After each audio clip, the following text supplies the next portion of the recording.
Welcome to China Focus. I'm Shelley Zhang. North Korea has threatened the U.S. with a nuclear strike. That's just one of several dire threats that's come from the North in the last few weeks. They've said that they were in a state of war with South Korea, that they would restart their nuclear reactor, and they even threatened to strike the U.S. mainland, Guam or Hawaii. Here today to talk about this issue, we have Stephan Haggard. He's the professor of Korea-Pacific Studies at the University of California, San Diego. Dr. Haggard, thanks for joining us today. My pleasure.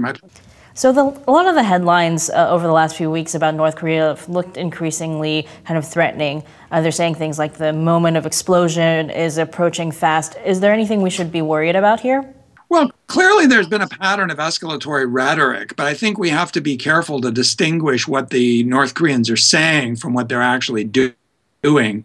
And if you read a lot of their statements, they're really designed to deter the United States.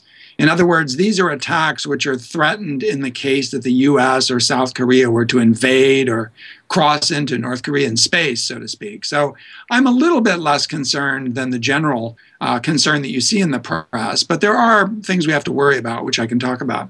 So a lot of what I've been seeing here is that, North Korea kind of does this every year. Is there anything kind of out of the ordinary they're doing this year?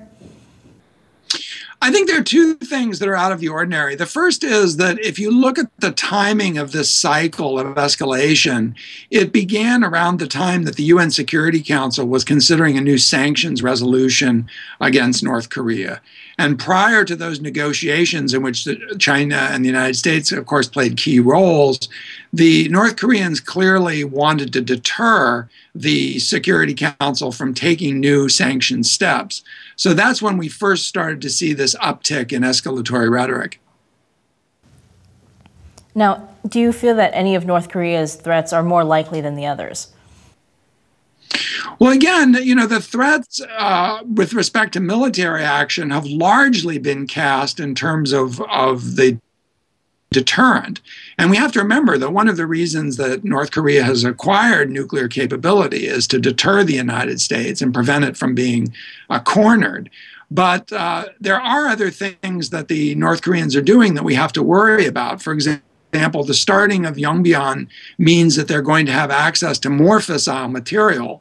And of course, the missile tests provide delivery systems for nuclear weapons if they can miniaturize them.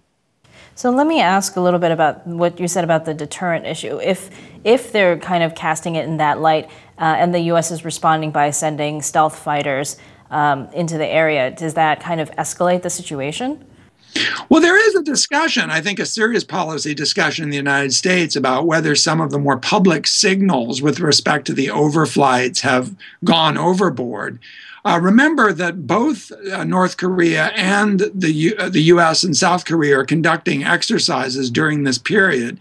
It's called the Winter Training Cycle in North Korea, and it's Full Eagle in the South. And a lot of the actions that we've seen over the last several weeks are actually routine parts of those exercises, and on both sides.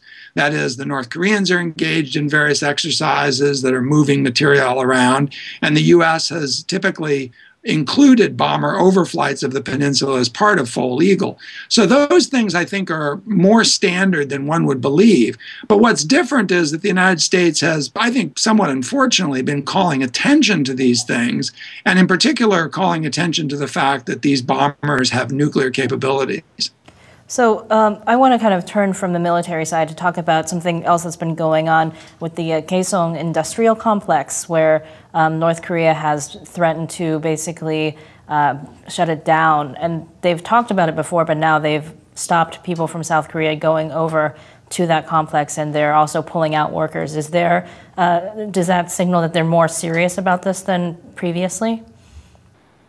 Well, I think that in any of these type of conflicts that center on signaling resolve, you want to, in a weird way, show that you're capable of absorbing pain. The Kaesong industrial complex probably yields the North Koreans in the vicinity of $90 million a year in a combination of wage payments, rents, and fees. So basically what the North Koreans are saying is, we don't care. We really don't care. We're willing to close this lucrative complex down to show you that we're serious, that we mean business. I think in the end, they're going to have to stand down from that. They tried earlier, I think it was in 2009, to close the complex, or at least one general who visited it did, and they subsequently chose to keep it open. It's really one of the last enduring signs of this era of engagement between North and South Korea. So let me kind of turn and ask about China now. Like, a lot of conventional thinking here is that, China has a lot of influence on North Korea, that it's, one that has real sway over the country. But is this an accurate kind of picture of the relationship between the two countries? Well, I have to be honest that I think many Americans, myself included, sympathize with China's problems with respect to North Korea. I think we both share quite common strategic objectives, the U.S. and China. China has been pretty consistent in stating that it wants to see a denuclearized peninsula. They played a role in the six-party talks earlier, and I think we're going to come back to China to assist on this issue. I think the questions of difference between the United States and China right now over North Korea are really tactical in part.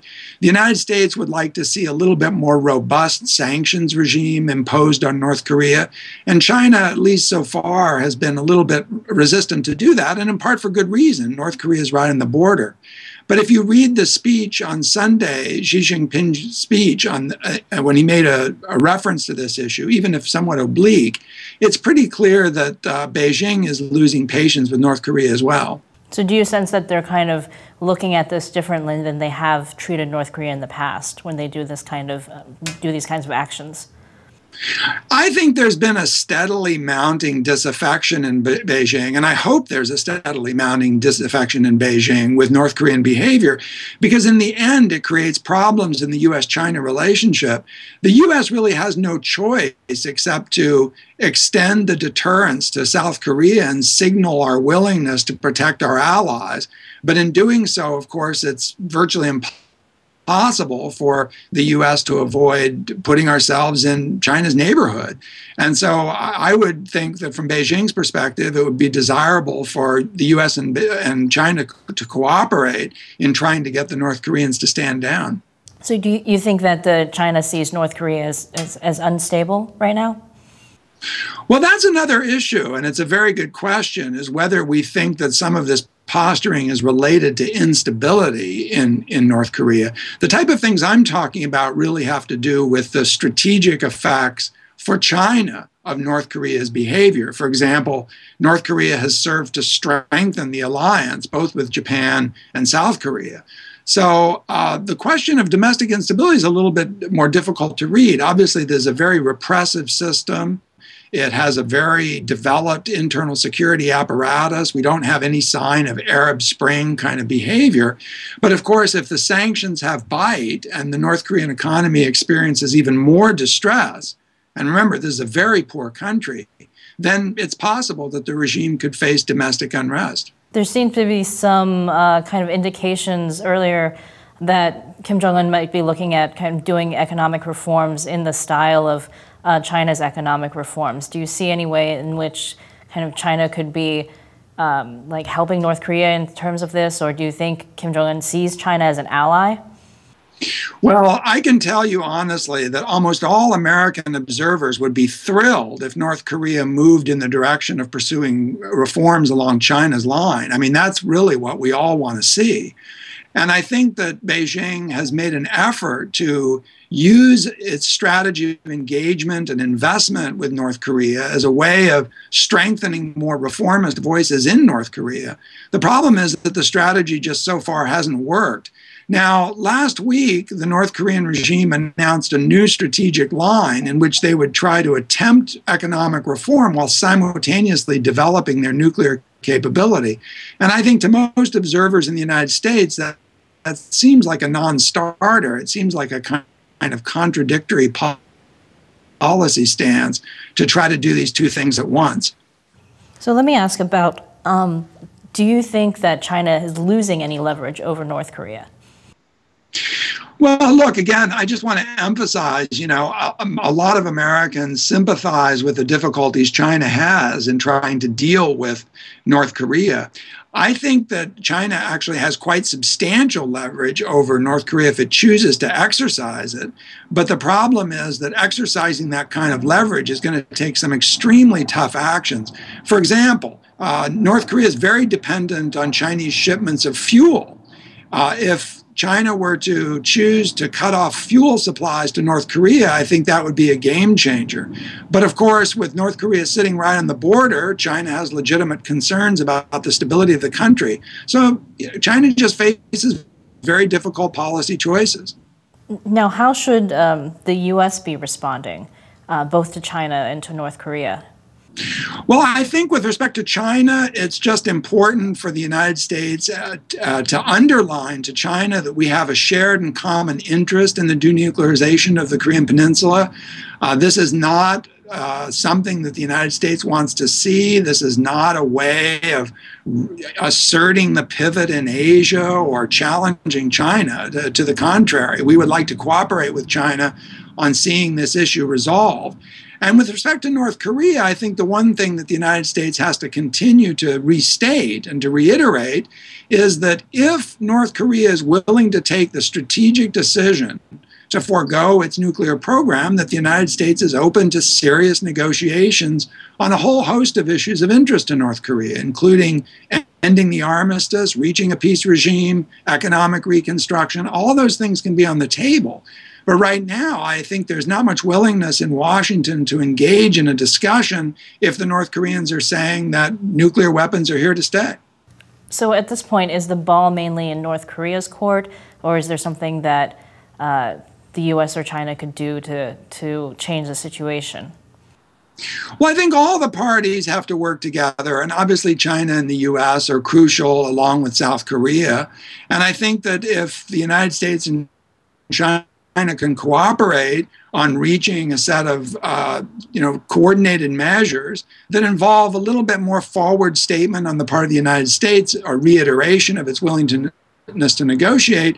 And then the diplomacy, the tough diplomacy is really between Beijing and Pyongyang, because China has to really deliver the message to Pyongyang that its behavior is really not in China's strategic interest. And I interpret, and I think others in the United States interpreted the Xi Jinping's speech of Sunday as trying to send that message that this is really something that is not in the region's interest nor in China's interest to see North Korea pursue this nuclear course. Well, Dr. Haggard, thank you for joining us today to talk about this issue. My pleasure. It's an important one. And thank you for watching. For more on this and other issues in China, join us at ntd.tv.